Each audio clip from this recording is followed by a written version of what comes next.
আমি যখন কালিয়াচক পিএস থেকে জানতে পারলাম খবরটা যে আমার নামে নাকি 10 তারিখ আবার একটা মামলা হয়েছে, তো আমি তখন মেয়েটাকে ফোন করি যে তোমার সঙ্গে তো আমার কোনোদিন ঝগড়াও হয়নি, কিংবা আমি তো তোমাকে সেদিন প্রেসার দিয়ে কোর্টে নিয়ে যাইনি।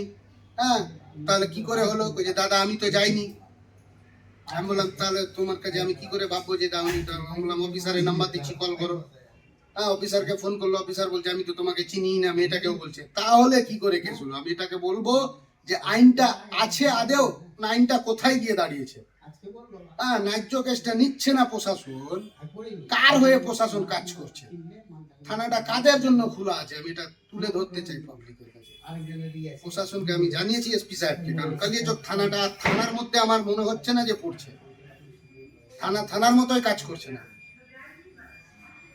থানায় যায়নি, অথচ ওদের কমপ্লেন হয়ে গেছে। আর আমার ওয়ার্ড ছিল কমপ্লেন নিয়ে, প্রুফ এভিডেন্স নিয়ে, এভিডেন্সও ছিনিয়েছে এসআই বিপ্লব সাহা, কিন্তু ওর কেসটা নেয়নি। তাহলে থানার আইসিকে বলবো যে আপনারা এগুলো কি করছেন? আমার নাম এমডি রহিম বিশ্বাস, আমি একজন ব্যবসায়ী কাপড়ের।